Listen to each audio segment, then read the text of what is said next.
the Kraft Foods Company presents The Great Gildersleeve.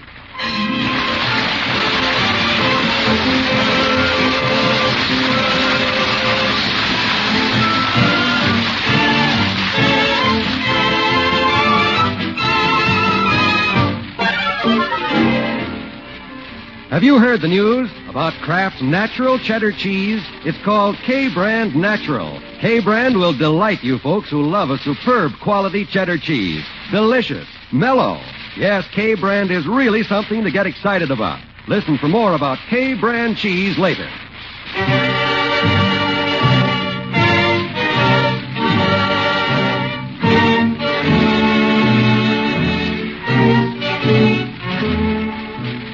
Did you ever have one of those days when everything seemed to go wrong right from the start?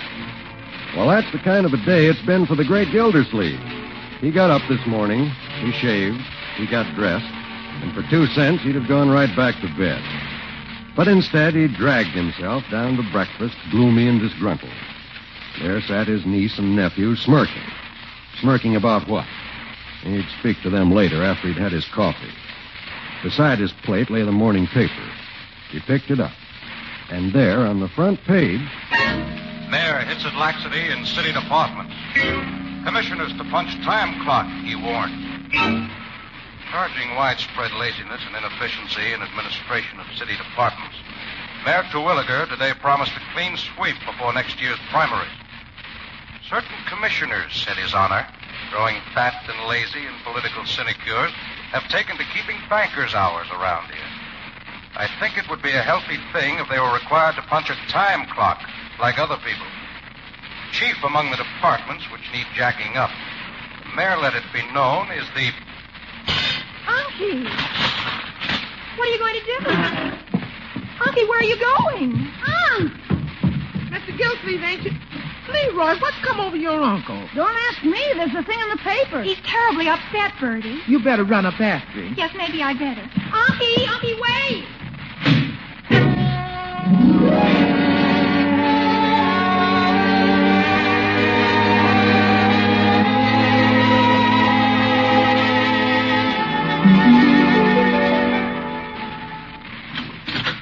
Oh, Judge Booker. Morning, Bertie. Come in, Judge.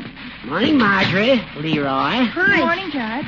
Time you children were leaving for school, isn't it? Is your uncle at home? I asked if your uncle was at home. You tell him, Marge. Well, yes, he's at home, Judge. But the thing is, he's gone back to bed. Well, real gentleman of leisure. Evidently, your uncle has not seen the mayor's remarks about him in the morning paper. Oh, he saw him all right. That's why I went back to bed. I failed to follow your uncle's reasoning. The mayor charges him with loafing on the job, so his solution Well, is wouldn't you get mad after you've worked hard all your life to have the mayor come out and say a thing like that? He says he won't go back to work until the mayor apologizes. Boy, Unc really told him off. He really told him. Didn't he, Bertie? He told us. Marge went up and tried to talk with him, and all he'd do was... You heard all this, Bertie? I reckon everybody in the block must have heard it, Judge. He was telling the world. I'm terribly worried about him, Judge. He's locked himself in his room up there. Now he won't talk to anybody. Yeah, he's mad at everybody. What did we do? He ain't mad at you, Leroy. He's just mad at the world. Well, has anybody tried reasoning with him? We all have. Marge tried first. It's no use, Judge. He keeps saying nobody appreciates him. That's right. You try to argue with him, and he just keeps yelling, all right. They think they can get along without me. Let him try. Just let him try. He's not himself, Judge. Sounds exactly like himself to me. Well, I'll go up and have a talk with him. I warn you, Judge, he won't talk to you. He won't talk to anybody. He'll talk to me. Gildy. Oh, Gildy. It's Horace, Gildy. I'd like a word with you, old man. Gildy. I know you're in there. I hope you're listening, because I should just like to say this, my friend. I think you're acting like a perfect boob. You won't get nowhere just sweet-talking him, Judge. All right, stay in there. Like a spoiled baby. Feelings are hurt. Got to have an apology. Well, Judge? Marjorie, you have a stubborn uncle. You're not kidding. Well, what are we going to do? We've got to do something. You know Uncle Mort, he'll never give in. What can you do with a man like that? There he is out on a limb and sawing away for dear life.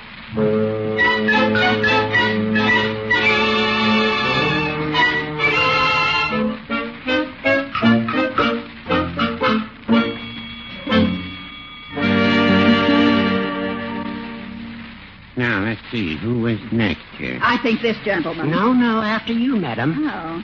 I'd like a word with you when you're free, Peavy. Wait on the lady first.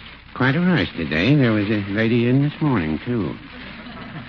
Well, madam? I want to return a duck. Duck? Yes. Oh, well, I wonder if you could lift that shopping bag up here for me, young man. Why, certainly. There you are. Thank you. About this duck, madam, you're quite sure you bought it in here? You see, we don't ordinarily handle Of it. course I bought it here. Just a minute now. If I can get these groceries out of here. Hold that, will you, young man? Only too happy. And can you hold this, too? Gladly. Must be down at the bottom. Can you hold another? Go right ahead. Pile 'em up. If you don't mind my asking, madam, just what seems to be the matter with this duck? It won't work. Won't work? Well, I'll show you. Whoop. Just shove it under my chin. All right, I've got it. Now. There. Oh, a toy duck. Well, what did you think? I bought it from a grandchild for Easter, and now I want my money back. Well, just what seems to be It's no good. You can see for yourself. It's supposed to waddle and beat the drum. When I got it home, it wouldn't beat the drum. Now it won't even waddle. And you bought this last Easter, you say? Yes? That was some time ago. But I can't be running back and forth with ducks all the time. Well, ordinarily, we don't accept returned merchandise after 30 days. Well, if you're going to sell bum ducks. Madam, this pharmacy sells only quality merchandise. You call that quality merchandise, a duck that won't even waddle? Stop arguing, Peavy, and give her money back. These bundles are getting heavy. You're quite sure you wound the duck? Certainly I wound it. Try it yourself. Well, we take the customer's word. Let me see the price on this item. I paid 78 cents. Must be a price mark here somewhere. I'm telling you, it was 78 cents. Price was usually marked under the tail, as I recall it. Peavy, my arms are getting tired. Ah, here it is. 78 cents. Just what I told you. We take the customer's word. There you are, madam. 75 and fee is 78. Thank you very much, and call again. Now, Judge. Madam, your groceries. Oh, lucky thing you remembered them, young man. I was up to my ears in them. How could I forget? Now, Judge. Wait till she goes, Peavy. Good day, Mrs. Her and her old duck. Forget the duck. Never did want to handle those ducks. Every one of them has come back. But if you wanted cleansing tissue in those days, you had to buy ducks. I don't know what the pharmaceutical profession is coming to. Tin duck, look at the thing. I wish you'd forget it. There are more important things to worry about. Our friend Gildersleeve has gone and gotten himself in trouble. Mr. Gildersleeve? With the mayor.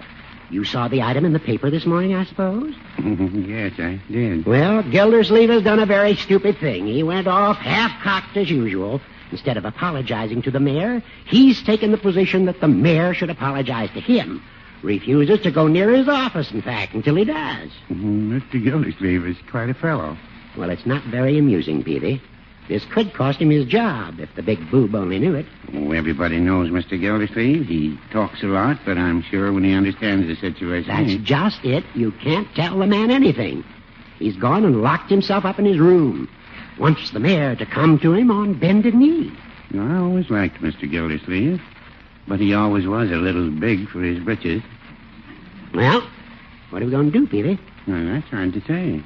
Now, you're a sensible fellow. He listens to you sometimes. If he listened to anybody. What we ought to do is to let him go ahead and hang himself. Well, I wouldn't say that. After all, he is a friend of ours. A friend of yours, maybe. And a member of the Jolly Boys. The Jolly Boys. Why don't we put this up to the Jolly Boys? What are you doing tonight, Peavy? Now, never mind. You're coming to the Jolly Boys.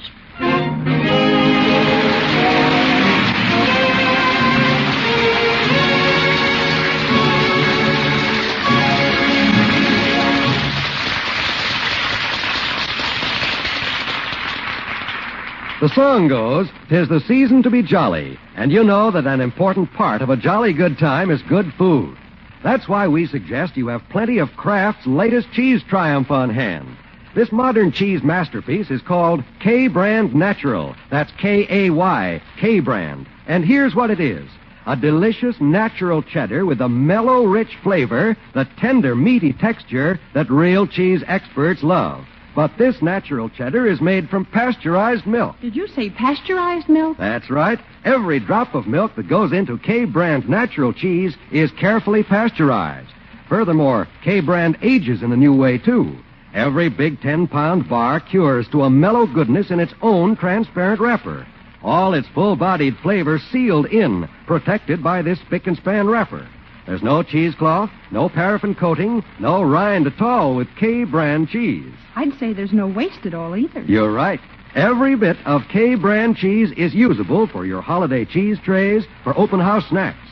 Tomorrow, have your dealer cut you a portion from the big wrapped bar with the words K-Brand Natural marked down the top and sides. But be sure to get enough, for this natural cheddar is going to be a holiday favorite at your house. Remember the name K-Brand, the natural cheddar cheese made of pasteurized milk.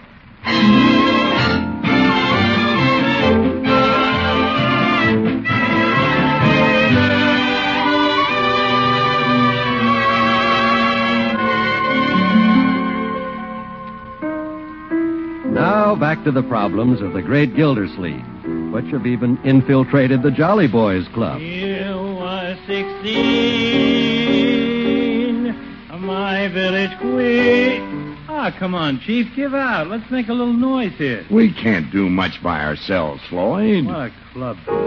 Where is everybody? Might as well have went to a picture with Lovey. Some called a gangster. Don't worry, the boys will be along. How about a little two-handed poker? Now, Floyd, that's not much of a game. Let's wait. Play the piano some more. Don't sound bad at all. Sounds better if there's a quartet to drown it out. Say, if the other guys don't show up, I got an idea. Now, Floyd. We wouldn't have to be out late or anything. I told Hazel I'd be home by 11. Besides, she's got some kind of a fifth sense or something. Anyhow, I think I hear somebody coming. Yeah? Ahoy there! Ahoy, Jolly Boy! Ahoy! Ahoy! Gosh, I thought you guys would never get here. Well, it's only 8:20. Peavy, where are the cokes? Well, I told Peavy we wouldn't need any cokes this evening. We've got work to do. Work? Work? What kind of a club is this? It's a poor club, Floyd, that never accomplishes anything. We've got a job to do, that's all. What kind of a job? Well, perhaps I'd better explain. No use taking off your muffler, Peavy. We'll be leaving in a minute. What's this all about, anyway? I am about to explain. Our friend Gildersleeve is sulking in his tent. How's that, Judge? You all saw the article about Gildersleeve in this morning's paper? Oh, yeah, I tried to call him up. You know, for laughs. I was going to tell him I was the mayor. But you were unable to reach him on the phone. Yeah, how did you know? Gildersleeve didn't go to work today. As soon as he saw the article, he went back to bed. No fooling. Well, he did. And at last report, which I received at 6:40 p.m. from Leroy, Gildersleeve was still in bed, refusing food, refusing to talk to anybody, refusing to go back to work, until the mayor apologizes. Until the mayor apologizes? Well, I don't believe I get Mr. Gildersleeve's angle there. Oh, well, it's his business. And Terwilliger may be dumb enough to apologize. Why don't we play a little poker? Peavy, run back to the store and get some cokes. well, You don't seem to comprehend, Floyd. Mayor Terwilliger told me straight out that if Gildersleeve isn't at his desk at 9 tomorrow, he'll get himself a new commissioner. So what are we supposed to do? Gildersleeve will go to work. Don't worry. Oh, no, he won't. He's just that stubborn. And I say it's up to us to save his job. Well, how, Judge? By explaining to him, as his best friends, that he's taking the wrong attitude. We are his friends, aren't we? Well? I presume so. Certainly. We're fellow jolly boys. Well, gee, I didn't join this club to wet nurse a water commissioner. I joined so I'd have some place to go besides stay home. Floyd, do you realize that Christmas is only a week off? What's Christmas got to do with The it? Christmas spirit. Christmas is, well, you know, peace on earth, goodwill toward men. It's certainly a time when jolly boys have got to stick together. Am I right, Peavy? Well, there are only 6 shopping days left. There's no use standing here arguing. I'm for going over to Gildersleeve's and see what we can do. All in favor? Aye. Aye. Some club. Might as well join the book of the month. Well, come on, let's get going. Maybe we can play poker over there.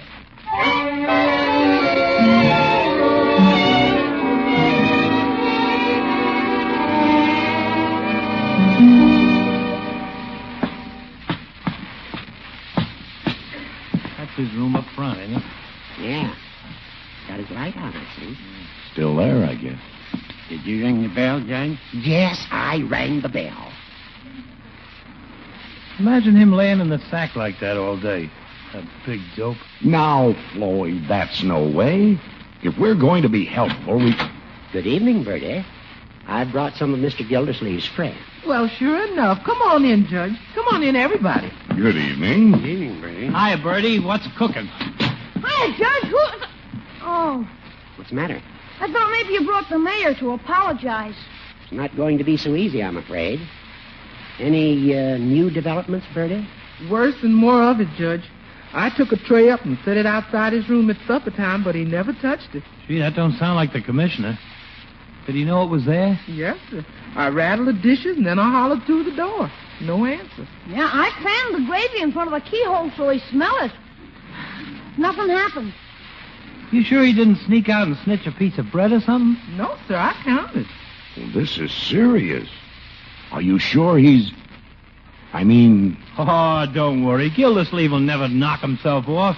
Floyd, for heaven's sake. There's a child here. What did I do? He isn't dead. We can hear him moving around every once in a while. Ask Marge. She's been up there listening. Well, good evening, Marjorie. Hello, Judge. Mr. Peavy, Mr. Munson. Good evening. Hi, Margie. Good evening. Oh, is that you, Chief? I didn't know you without your uniform. Well, when I'm off duty, I like to wear sports clothes. Tell me, is there any change in the situation? No. I heard him move around a little when you rang the doorbell, but then he got back in bed. That's right. I heard him flomping around up there. Well, we've just got to explain the facts of life to him, I'm afraid. What do you think? Should we all go up together? What for? We ain't going to serenade him. I think if one of us would simply explain the situation. How about you, Judge? He has great respect for you. Ah! Now, Leroy. The judge tried it this morning. That's true. And while I have stronger arguments now, since talking to the mayor, I still think that perhaps one What of do the you others... mean about stronger arguments, Judge? Well, The mayor said he'd throw him out on his ear. He said... Floyd. You mean he might get fired? now, Leroy, there's no reason to be alarmed. You mean he might lose his job and he might not get paid anymore? Not exactly. Now, you have nothing to worry about, my boy. You and Marjorie will always have a roof over your head. Who wants a roof? He hasn't done his Christmas shopping. He hasn't even bought my model airplane yet. Now, Leroy, your uncle isn't going to lose his job. That's right, Leroy. I was only kidding. Why don't you go to bed, my boy? I will in a minute. Don't worry about your uncle. Why don't you shut up, Floyd? You've said enough already. For the love... this whole thing gives me a pain. Look, let me go up there and talk to Gildersleeve. All right, fine. If you're sympathetic That's right, Floyd. You've got to be sympathetic. and tactful. I am tactful. Go on, sit down in the parlor. I'll have him down here in 1 minute flat. Well, if he comes down, let me know, will you please, Judge? Because if he does, he'll want to eat immediately. I'll let you know, Bertie. Well, you might as well go in and sit down, I guess.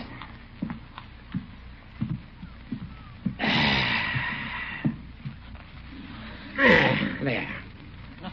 Well, I suppose you children are looking forward to the holidays. Yes, Judge. Do you think Unky will listen to Mr. Munson? It's hard to say what your uncle will do, my dear, in his present mood.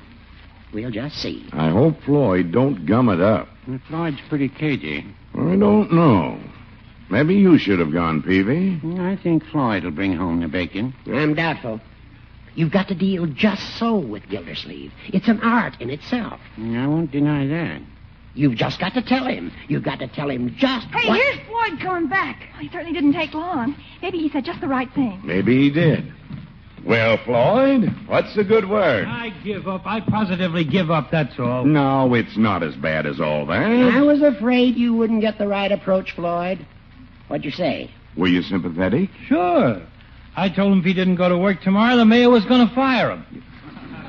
You call that tactful? I told you to be sure and be tactful. Well, I saved the tactful part for later. And what was your tactful approach? I asked him if he wanted to play poker. Well, that's a good idea. Just friendly. Sure. Told him we had a game down here and wouldn't he like to sit in? He didn't answer. And I told him we only had 4 players and the game was no good without him. No answer. So then I said if he'd come down, we'd let him play spit in the ocean every time it was his deal. He didn't even answer that, so I walked out. Well, I'll be darned. It's not going to be easy, gentlemen. Easy? Can't be done. Well, at least we don't have to play spit in the ocean. Well,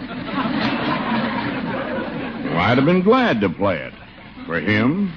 Chief, why don't you go up and put this thing to him man to man? Well, if you think I'm the best qualified. No question about it. You're so sincere. Well, I'll try. I appreciate your confidence, Judge. I'll try to appeal to his better nature. Is what? Give him the 3rd degree.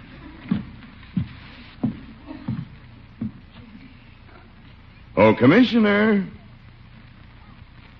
Mr. Gildersleeve. It's Chief Gates, Mr. Gildersleeve.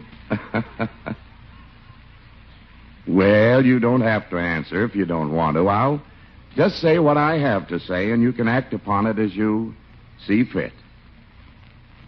Mr. Gildersleeve, all the members of the Jolly Boys Club are here tonight. They're here because you, a fellow member, are in trouble.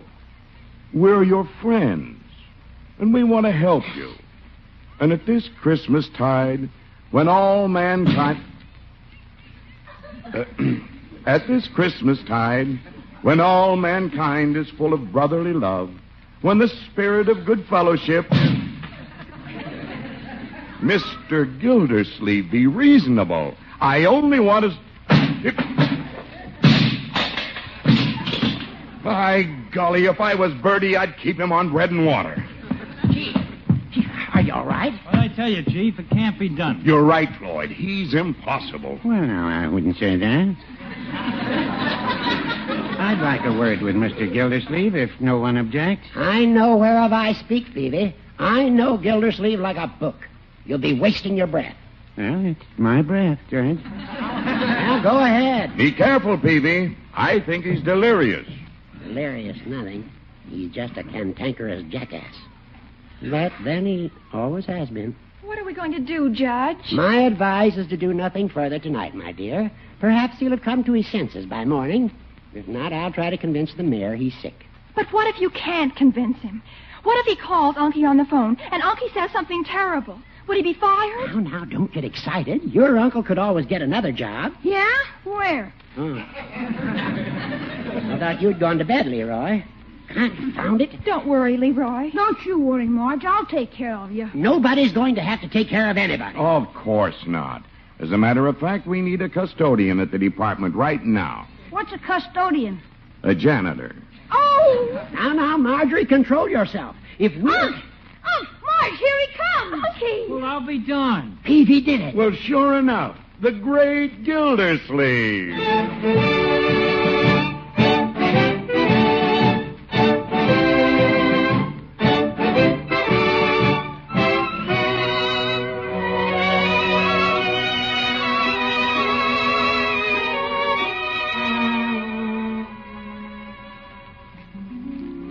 Yes, dear, I left a note for the milkman. Then I heard Caesar chirping, so I put some fresh water in his cage.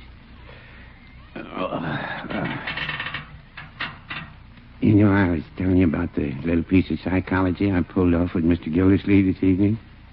Sure, old Richard was pretty smart.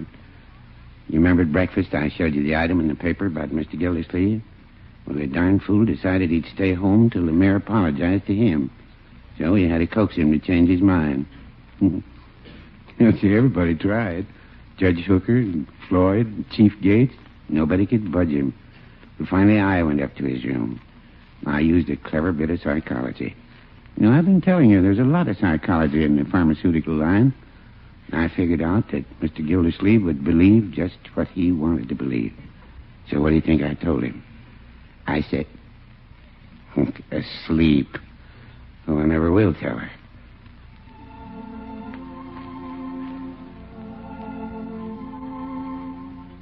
I wonder if it was wrong to fib to Mr. Gildersleeve like that. Seems to me a little fib in the right place never hurt anybody. Still, I might as well be on the safe side.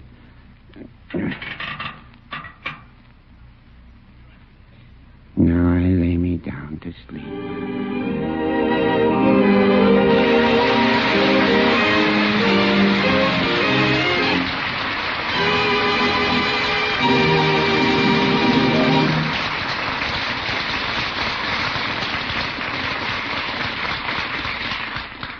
In place of the regular commercial message, the Kraft Foods Company wants me to tell you something about the Citizen Marine Corps. The Citizen Marine Corps is being recruited to provide a reserve force of specially trained citizens to discourage aggression and guard the peace. The Citizen Marine Corps offers training in highly specialized military and civilian subjects to men between the ages of 17 and 32. Special age concessions are made for honorably discharged veterans. Citizen Marine Corps members live at home, receive pay, are eligible for promotion and commissions, and enjoy the prestige and traditions of the Marine Corps. Get all the facts about this Marine Reserve organization from any Marine Corps office, or write Division of Reserve, Headquarters, United States Marine Corps, Washington 25, D.C.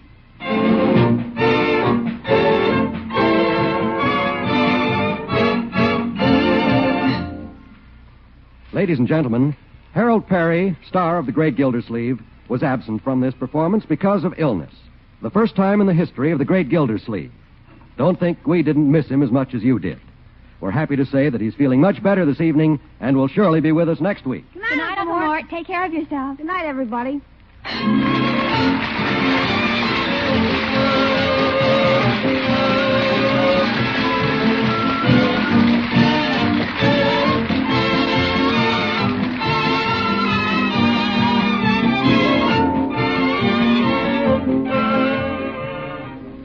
The Great Gildersleeve is played by Harold Perry. Tonight's story was written by John Whedon and Sam Moore with music by Jack Meakin. Included in the cast are Walter Tetley, Louise Erickson, Lillian Randolph, Earl Ross, and Richard LeGrand. This is John Wald saying goodnight for the Kraft Foods Company, makers of a complete line of famous quality food products. Tomorrow night, Jimmy Durante will be Al Jolson's guest on the Kraft Music Hall, heard over most of these same NBC stations. Don't miss the fun. Remember, tomorrow night, see your local paper for the exact time. And be sure to listen next Wednesday and every Wednesday for the further adventures of the Great Gildersleeve.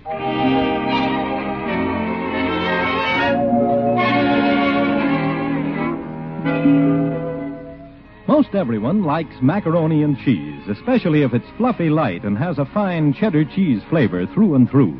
You can make macaroni and cheese just like that in only 7 minutes cooking time with Kraft Dinner. Every package of Kraft Dinner contains quick-cooking macaroni and golden Kraft grated, enough to make 4 big servings. And, it's downright delicious. So when you shop, get several packages of Kraft Dinner. It's economical, it's quick cooking, and it makes marvelous macaroni and cheese. Look for the yellow and blue package that's plainly marked Kraft Dinner.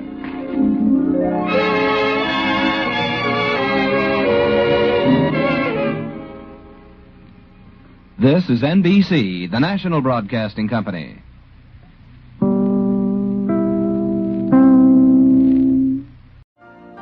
You've been listening to the OTR Gold Network. Find more classic radio at otrgold.com.